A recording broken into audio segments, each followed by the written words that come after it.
Hi guys, welcome to the latest podcast of YarninBlak. Today I've got the wonderful Carleen Miller coming in to join us. Hi Carleen. Hi everyone. Hi. Now, before we do start, I would just like to acknowledge the traditional custodians of the land that I'm currently on. I'm here in Warring-illum on the land of the Wurundjeri people, and I pay respect to their elders past, present and emerging. Hey, Carleen, before we do start, tell us who you are, where you're from. So I'm a Taungurung woman, First Peoples of the Rivers and Mountains from Central Victoria, from the Warring-illum Balug clan, river-dwelling people.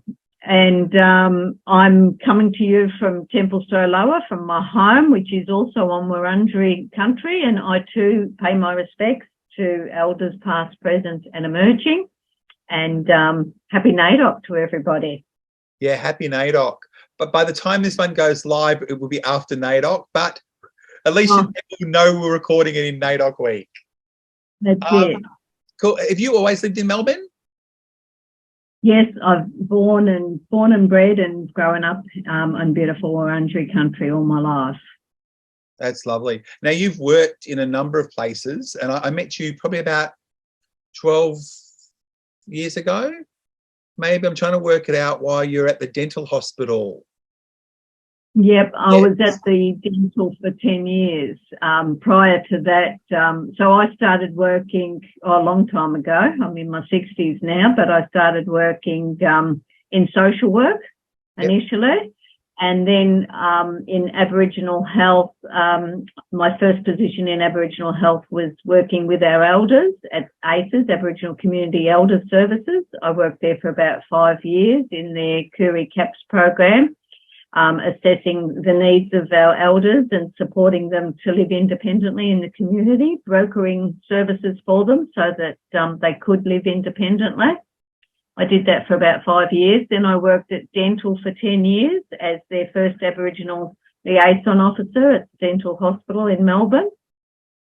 And I'm currently working as in an Aboriginal liaison role as well at the ACECS Hospital, been there for coming up 3 years now. But I met you and your beautiful family, I think, when you were accessing services, but you were also working at the dental hospital doing some of our cultural awareness sessions for our staff and our exec at the dental hospital, AJ.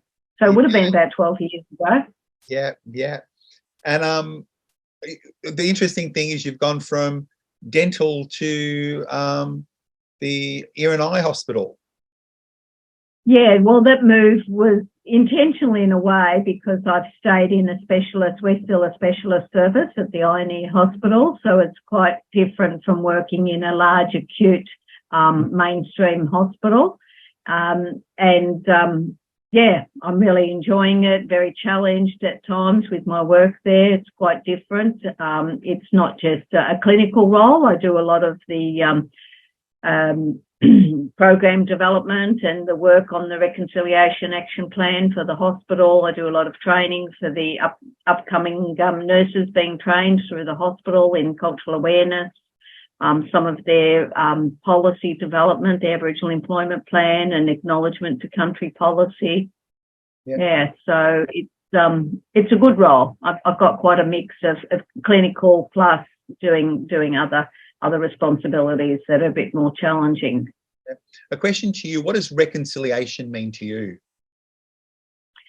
It's really about partnering, working together and truly listening to each other, I think, and the needs of our Aboriginal brothers and sisters and where we're heading on our health journey. And I think that we mainstream services need to listen and learn from what the needs are of the Aboriginal community in that space in order to work towards closing the gap. Yeah. Do you think people really understand what the gaps actually are? I'm not sure, because I do know that certainly with the Closing the Gap campaign, we only achieved, I think it was 3 out of the milestones that we were working towards. And that's come about for many, many reasons. Probably one of the reasons being that people don't fully understand what we need, or maybe we're not given that voice to advocate what we really need and what we really want to support our communities. Yeah. Do you think it's being taught more at schools about the gap, but not just the gap itself, but about Aboriginal issues in general? Oh, more so from when I went to school, AJ. I mean, I went to school and there was nothing taught, you know, it was colonisation, the point of colonisation, and that was it. I was born when we were still flora and fauna to this country as a First Nations woman. And as I said, I really didn't learn much. Some schools are embracing it and teaching their students more than others. It depends on the demographics of the area, I think, and the number of Aboriginal students that they have enrolled in their schools. So I do think some schools are doing it better than others.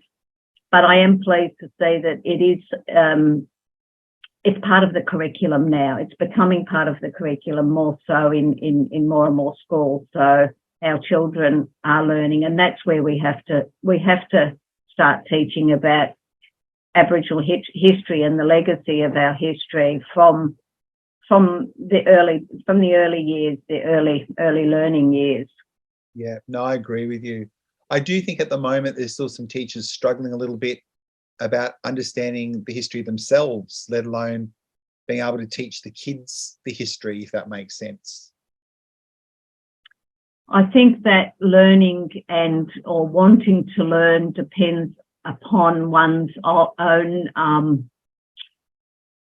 the way you've been raised and the values that have been instilled in you and how open you are to learning and embracing it. Because I know that I've met a lot of people that are allies and that are really willing to learn and open their minds to things and set aside or even recognise their own biases.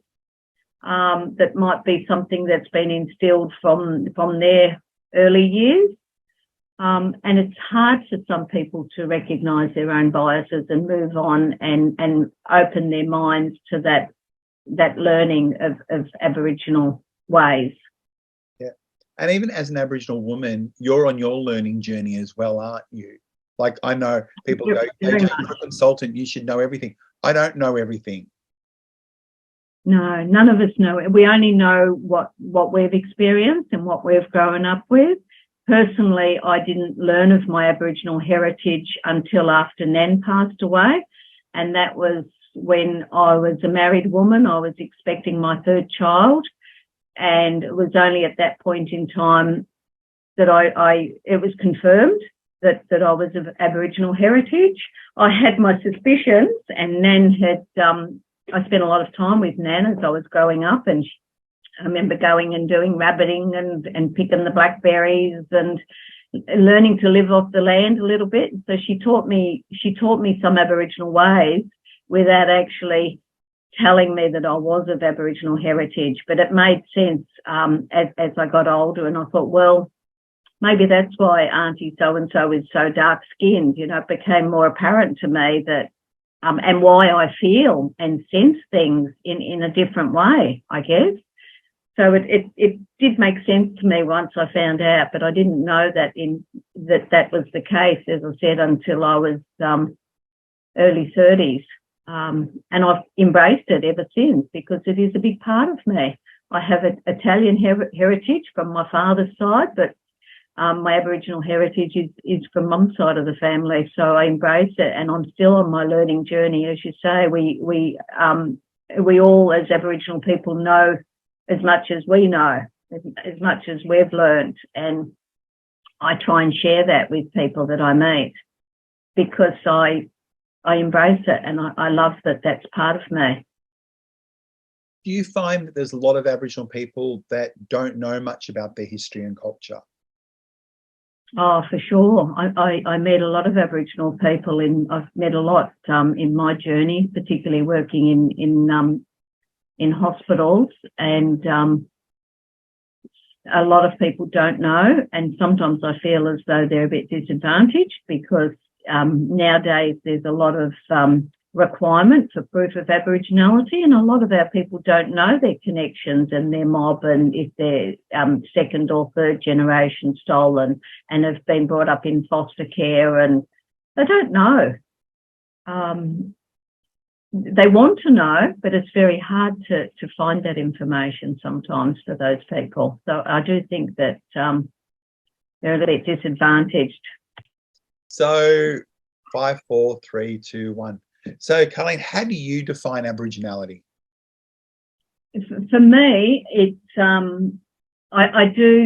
mean, the legal definition is about our descendancy and how we identify ourselves and how we're accepted and acknowledged by the community that we live in.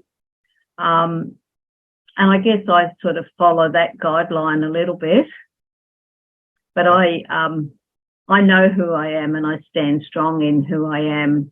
And some people might not know my family connections, but I know. So that's what's important. Yeah. Do you find that there's lateral violence in community around Aboriginality? Well, certainly, as I say, I stand strong because I know my connection and where I'm from, but some people might not know my family and might try and deny me my right to self-identify as an Aboriginal woman. And it's a shame that there is that lateral violence, because particularly in Victoria, there's a lot of people that don't know their connection to culture and community and their history. Yeah, I think that's what a lot of people don't realise about Melbourne. Melbourne's got one of the highest transient Aboriginal populations anywhere in Australia, which means they're not the local people.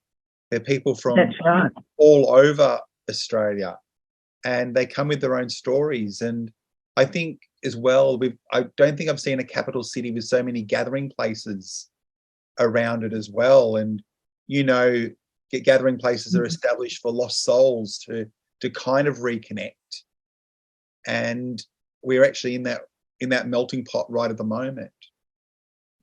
There's a new one, I believe, too, that's opening up in Glen Iris called the Murnong Gathering Place. That has its official opening with Uncle Shane Charles and Auntie Zeta Thompson are opening that actually this Thursday in Glen Iris.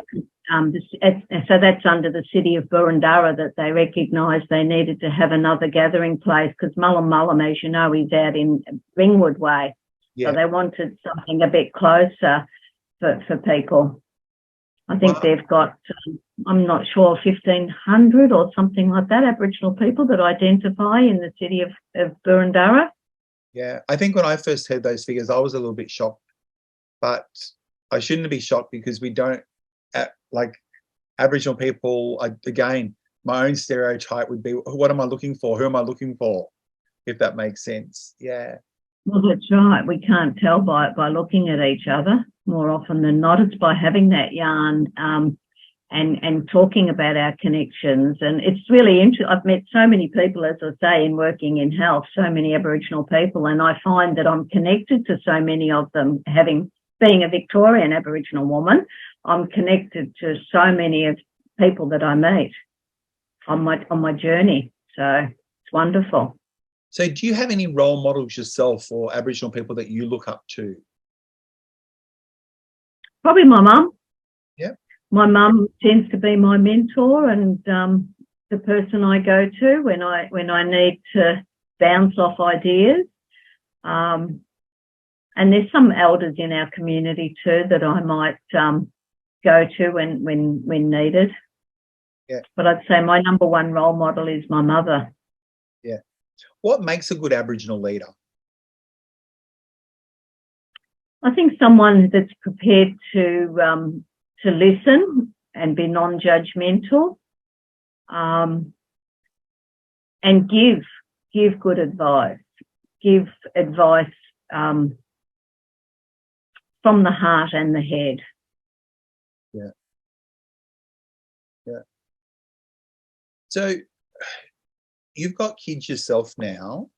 What aspects of Aboriginality are you ensuring that they install in their lives?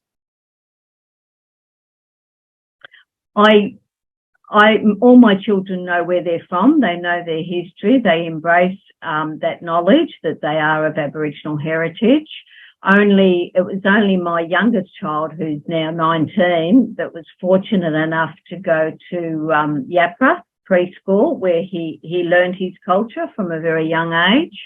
The other 3 children learned a little bit at school, but not a great deal. And my 3rd child actually works in an identified role as a maternal child health nurse. So she works with our mums and bubs in the city of Hume. So all of my children do acknowledge and embrace their Aboriginal heritage.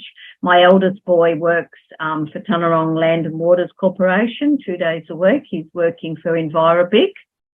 So 2 of my 4 children are actually working in identified roles, and the other 2 embrace their Aboriginal heritage but are not working in that space at this point in time. Yeah. So what they know is what I've taught them, what I've passed on, and what Nan has also passed on to them as well. Yeah. Now, I know one. I've met your daughter before, the nurse. I've met her, but I also have known Chris for a number of years as well. A real fun young gentleman. He finished school last year. No, the year before last. Yeah. Yeah. So what's he doing at the moment? So he was doing a Bachelor of Arts at uni, at La Trobe Uni, but he's taking a bit of a break from that at the moment while he's working out his career path. But he works several days a week at the Ioneer Hospital in an admin role there. So he's back into health like the rest of the family, just in a different place. He is, actually. Yeah, he is. The second boy doesn't work in health. So of the 4 children, I've only got the 2 of them that are working in the health space, and the other 2, one works, as I said, he works for Envirobic and he runs his own gardening business as well. And the second child, he studied law and he works at ACECS. That's a big difference, but at least they're all healthy, happy, and they all know about culture. They do. And I think it's so important for the young ones to know about culture, to learn their identity. It helps them to stand strong in life, to have that knowledge of their identity.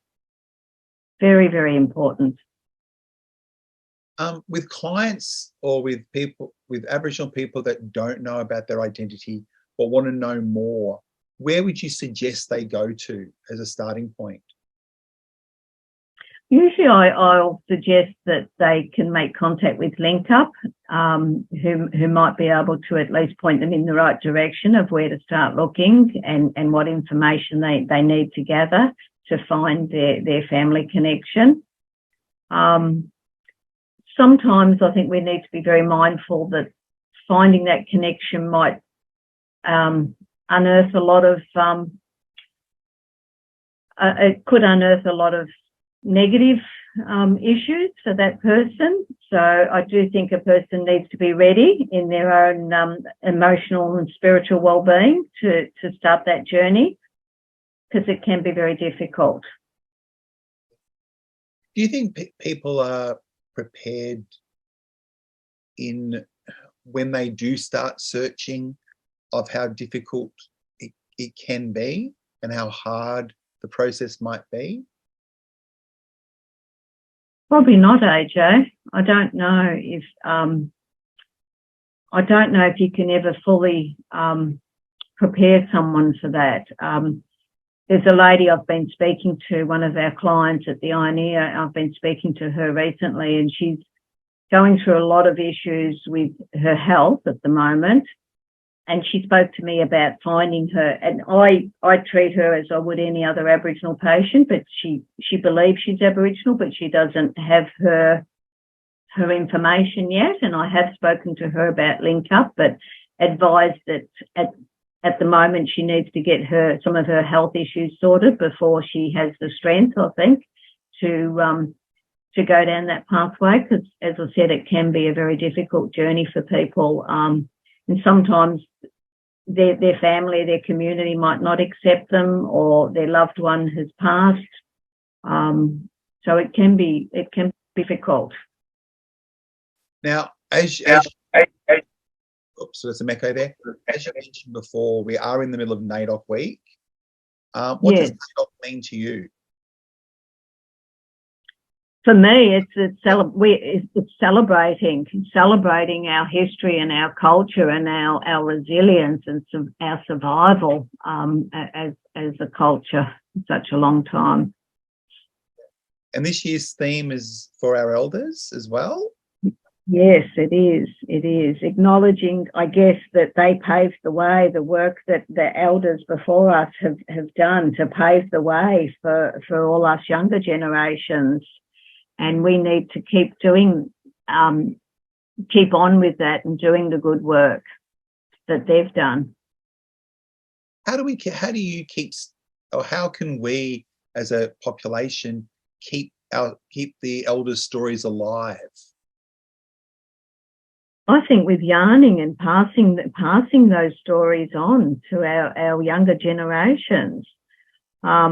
I pass the stories on all the time. Well, I try to the best of my ability with my children and with my up and coming grandchildren. I'm expecting my first grandchild in September, and I bought a special gift for that baby, and that's it's a piece of artwork that tells the Dreamtime story, the creation story of the platypus, and I will share that story with that baby. And I did that with my children, all my 4 children as I was growing up. I used to read them Dreamtime stories at bedtime. Well, congratulations on the becoming a granny as well. Yeah, thank you. Very exciting time in our family. You're looking very excited. I am very excited about it. Yeah. So how would you ensure that this grandchild is culturally safe in the world out there and culturally prepared? I think by just telling the story, sharing the stories with this child. I do, and I have always taken all my children to Taungurung Land and Water when we have events, and we have camps at Jungai in Rubicon. I've always, wherever possible, take my children to allow them to learn and choose to embrace that part of their identity. And I'll do the same with my grandchildren. I'm going to ask you a couple of questions. I know you grew up in Melbourne, but where did you go to school, and how much Aboriginal studies were you taught at school? I went to East Kew Primary, and then I went to Kew High, and I really didn't know anything at all. I wasn't taught anything about Aboriginal history that I can recollect. Nothing. So when you started studying after school, was there anything in the courses that you studied about Aboriginal issues? At school it was all Captain Cook. Yeah. But in tertiary studies, you mean? Yeah, tertiary studies. In tertiary studies, when I went through uni, no, AJ, there wasn't. And I do know that I think the universities are all introducing that on their curriculum now. Part of my role with the Ioneer is we go out to Melbourne Uni and talk with the upcoming optometrists and speech therapists and the audiologists that are studying through that university, and we try and teach them a little bit about our Aboriginal, the care that we provide for our Aboriginal patients in that health sector, and try and support some understanding around the barriers and why It's challenging at times for Aboriginal people to access services in a timely manner. What is that people often ask, why is it that Aboriginal people often turn up to hospitals when something's infected, sore, pussy, enlarged, and I want help right now, which is why Aboriginal health is quite reactive. What other barriers do you think that Aboriginal people face that prevent them from seeking help a lot earlier? I think sometimes it's the expectation of community and family and the roles that we play in family. Often Aboriginal women are caregivers in large families and extended families, and it's very difficult to look after oneself when you're looking after so many other people. That's one thing, but then there's financial barriers, transport issues, health literacy, lack of understanding that doing ABC might prevent that situation becoming really difficult to manage. And we still do see people that are accessing services a lot later than they should be. We see those statistics all the time in health, and we shouldn't in this country. I think I always find that Aboriginal health is very reactive in terms of, because people are turning up in later stages, we're responding to issues in later stages. How can we start to get professionals to become more proactive when working with Aboriginal families? I know that's a big... I think it's a big question, but I think a lot of the work we do with our maternal child health nurses that are seeing our babups from a very early age and instilling messages and doing checks at that point in time, the lift the lip, have a look at the teeth, have a look in the ears, pick up some of these issues from early on.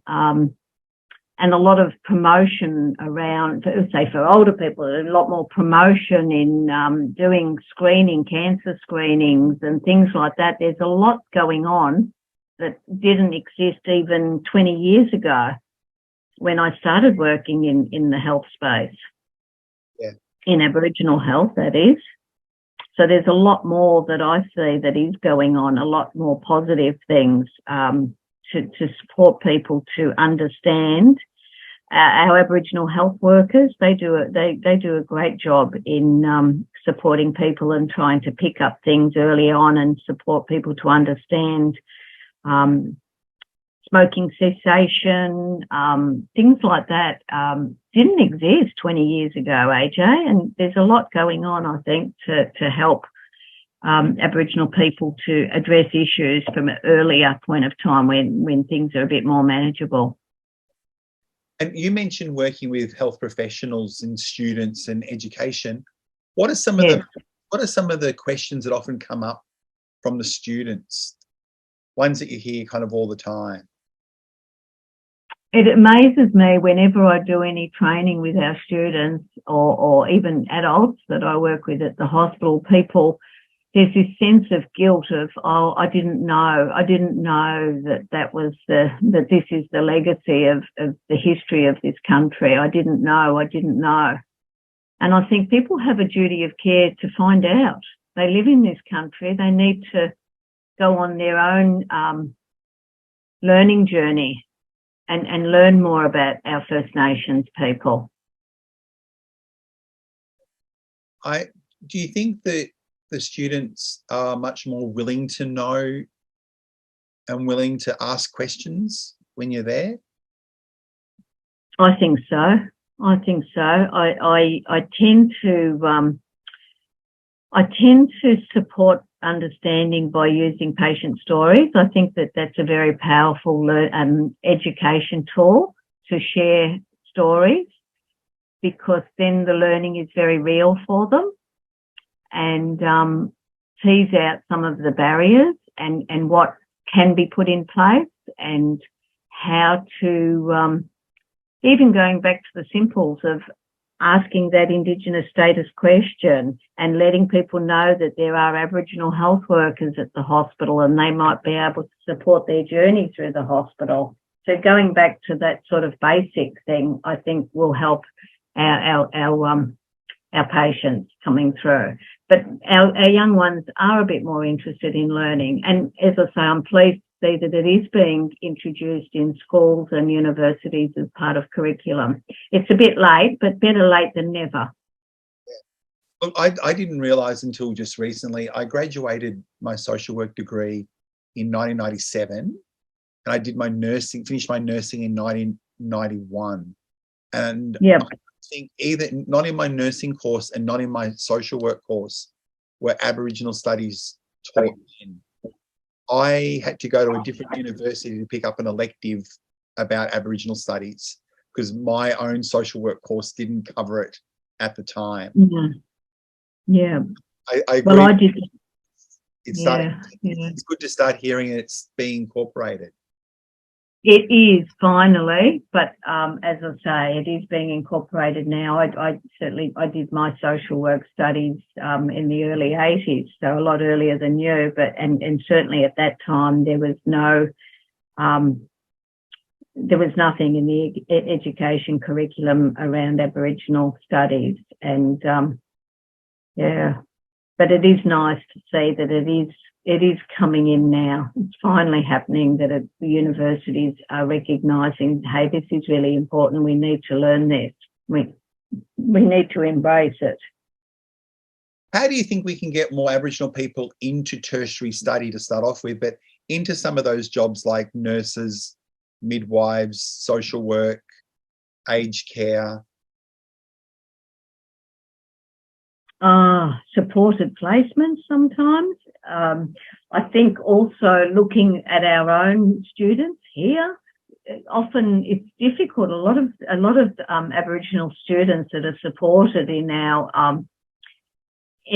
schools and our universities are coming away, are leaving family. You know, their family might be from Central Australia and they're having to leave family and their community to come here and study, and that in itself poses a lot of challenges and barriers for them to completing their studies. So I think these students need to be really well supported and given opportunity. We had dental trainees, Aboriginal trainees that came through the dental hospital. We introduced that whilst I was working there. And there were a few of them that wanted to go on and do further studies, but unfortunately they had to go all the way to La Trobe out at Bendigo. They weren't able to go to Melbourne University across the road because they didn't have VCE. So that made it really difficult for them. They had to move to Bendigo. And one of them persisted, and he qualified as a dentist several years ago, and he's gone back to his community in Queensland and working there as a dentist, and I'm so proud of him for seeing it through. But it was very difficult for him. And I love those true real stories about where people have been able to achieve and been able to take things back to their community. Because often we see that when they come to Melbourne or go to Sydney kind of thing, they often are trained, but then they're not able to take those skills back home, if that makes sense. It was such a success. I mean, at the time, the dental hospital were disappointed that he didn't stay here, but I just saw it as such a success story that he was able to take all that back to his own community, and I'm so proud of him and his achievements. But I do know that we have a student that did her traineeship at the hospital, and she's still studying. She wants to further advance as an oral health therapist.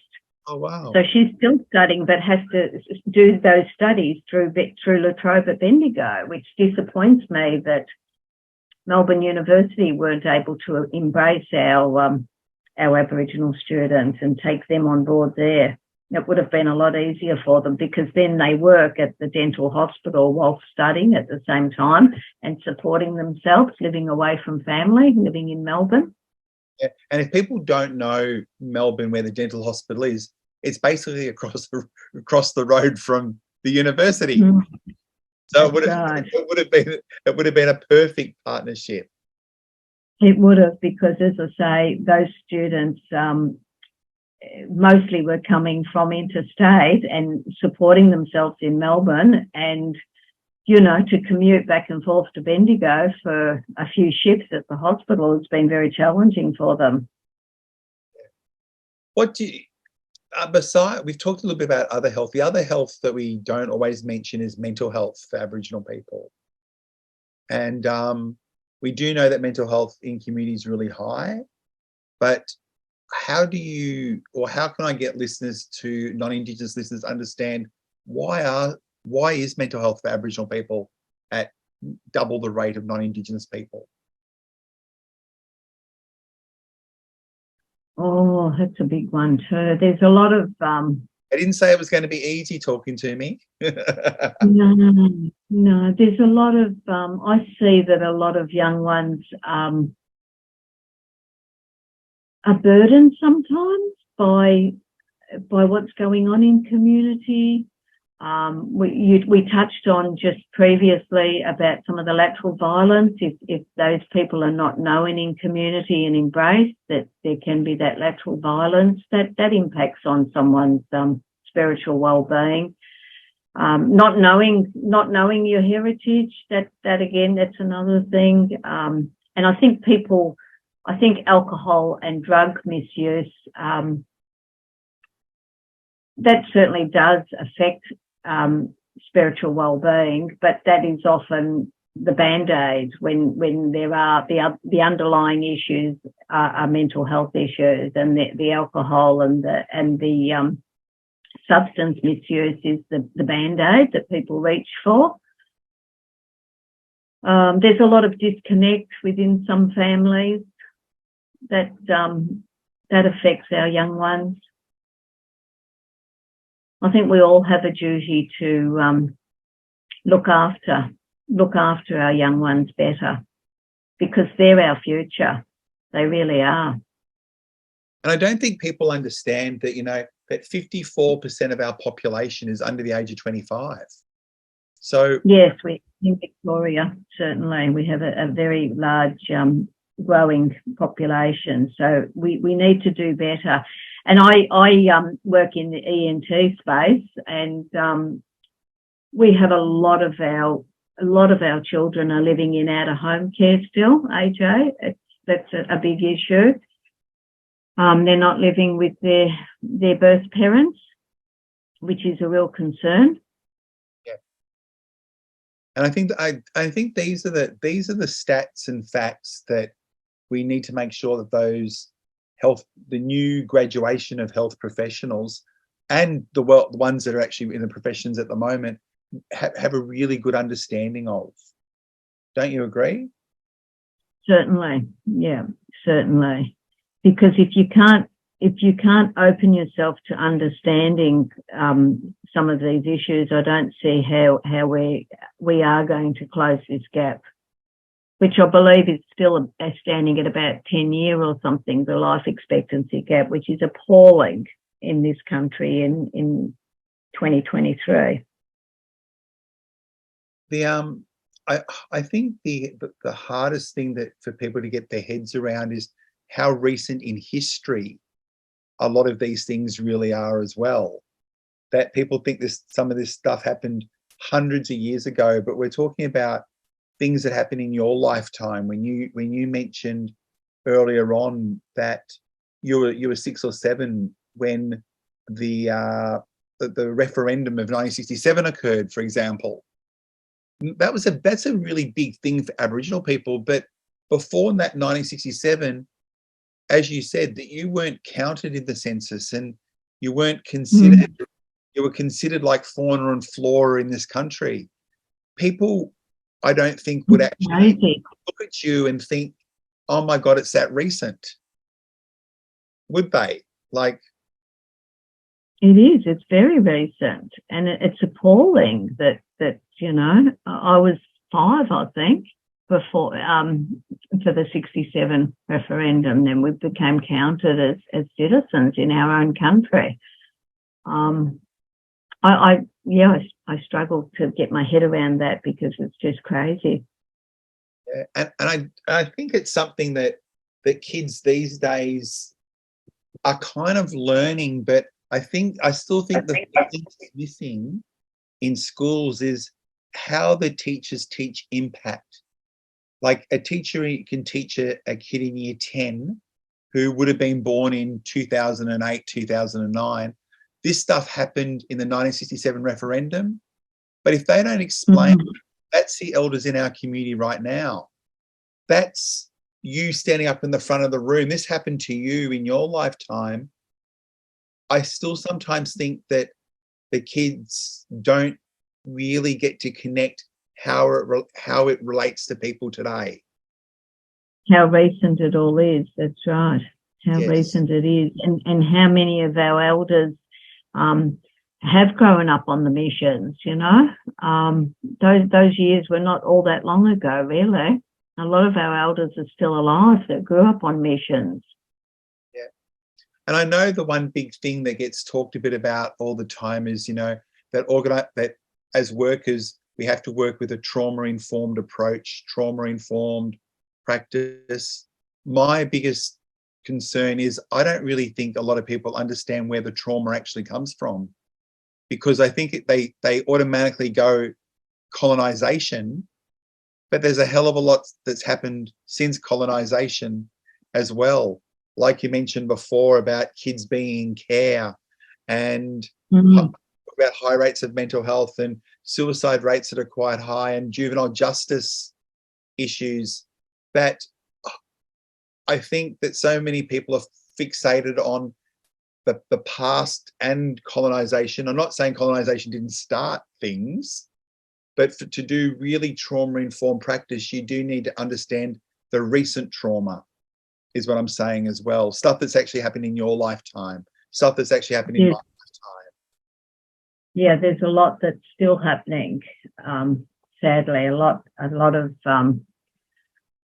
issues that are still occurring, and we do have really overrepresented. Our youth are very overrepresented in the justice system, and I have concerns that these youth are not given the opportunity to reform and given opportunities when they go back out there into community. I know that, say, at the hospital, we recently had the Torch do a mural for us at the hospital. We created a welcome space, an outdoor welcome space for our patients to sit and feel more culturally safe. And we've installed a mural there that artists from the Torch have done that, and they work with our prisoners in our prison systems and that are on community release, and gives them an opportunity to work and to create art and to make a living for themselves, so that they can stand on their own 2 feet and not find themselves caught up in that merry-go-round and back in the justice system. So there's a lot of really good people that are trying to do good things. That's just one example of an organisation that I think are doing wonderful stuff. And we are seeing a lot more young people standing up, both politically and standing up to actually create platforms for Aboriginal stories to be told. Because I think there's been a long time where our voices haven't been able to be told, if that makes sense. And I think we've got to a place where those voices are starting to be heard. And I always remind people that it was only a few NAIDOC themes ago that listen to our stories was the theme. Yeah, that's right. And we learn from those stories because they're real and you can relate to something that's real. And I do love about NAIDOC that we do nominate some of our youth, our youth that are represented in sports and other areas, and they're acknowledged and they're given awards during NAIDOC. And it's fantastic to see that, because they are our future. And as you said before, Victoria has a very large and growing Aboriginal population. Well, I'm just watching the time, so I've got a couple of final questions for you. And the first question I've got is, what would you like people to walk away with from our conversations today? I think I would like people to take time to truly listen and have conversations and be open to learning about some of the richness and the beauty that Aboriginal culture has to offer this country. Yeah, that's really sweet. And I do hope that we can end up closing this gap. I don't know whether the gap's going to get closed in my lifetime, but it's going to be, at least my kids might see some of those gaps get closed, and my grandkids start to see those gaps get closed.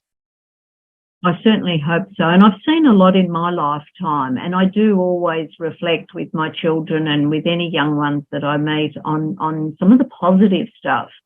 Somebody asked me at work, how do you keep your head up high when there's just so much negativity? And I say, well, there's so much beauty and there's so much wonderful things going on. And I know when we put on any events at the hospital or as I said, when I meet people and speak with people, I do try to focus on the wonderful stuff that's going on in community and the good things that are happening, because there's a lot of good going on and a lot of change that I've seen in my lifetime from, you know, as I said, when I was born, I wasn't flora or fauna of this country, but there's been a lot of change, a lot of positive change. I'm not going to get too political here, but I'm going to say, have you seen the racism and what's actually happening with the voice discussions that are actually taking place at the moment? I have, and it saddens me that that there's this element of fear. I think people are a bit fearful about it all due to possible lack of information. And I don't know where, if we have a no, if we have an overwhelming no vote, where that will leave us in our journey towards reconciliation. I really don't know where we will stand. And I certainly have seen, have felt impacted by the negativity and the increased racism. It certainly has impacted upon me personally too. Well, I want to leave on a happy note. So what's one thing that you've done in your life that you're so proud of? My children are my biggest achievement in my life, my 4 beautiful children. Yeah. And I'm partial to one of them. I love Chris. As I said, I've known Chris for a number of years, and he was in my mentoring group at the school. So I really do admire him. And look, I think, and as a mum, I think you've done a really great job raising him, like you've done with raising your other kids as well. Yeah, they're my biggest achievement in my life. But also, I think I've chosen a difficult, but also a career pathway that I've got a lot out of it myself personally. Being able to help people in their health journeys is incredibly powerful and important to me. It is. And I think sometimes we as health professionals, we need to remind ourselves that, you know, when we are working with an Aboriginal family, we are working with the individual, but we're working with their family too. If we can if we can fix something or pick up something early, we may be creating the firsts in that family, like the first, That's right. you know, that maybe helping them to live a lot longer, or if you're supporting a young graduate who might go to the hospital to work, that might be the first family member who's ever reached year 12, or the first university a person in the family able to get to a university. We are now the change agents to help this first occur, if that makes sense. It certainly filters through, you know, with one person that you might be able to support in a positive manner, that story will go back to community, that voice will go back, and people will feel safer to access our services. I honestly believe that one person having a positive experience will go back, and it'll be a very strong influence for community. Well, I'm just watching the time and I know I have to go. So I want to say thank you very much, Carleen.